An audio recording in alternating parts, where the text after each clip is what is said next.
Welcome to our video journey where we explore the fascinating world of pronunciation, unraveling the mysteries behind each word and its usage. In this video, the word is abroad. Abroad. Abroad. Abroad is an adverb that refers to being in or to a foreign country or in a place other than one's home country. It's used to describe travel or activities that take place outside one's home country. Here are some examples. Example number 1. The company expanded abroad by opening branches in several European countries. Why this use in example number 1?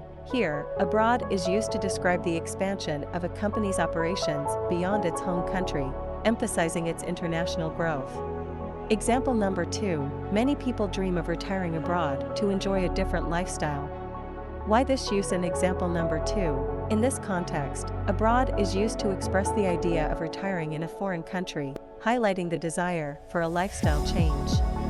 Stay tuned for more linguistic wonders and join us in unlocking the magic of language. Thanks for watching, and until next time, keep speaking, writing, and embracing the beauty of words.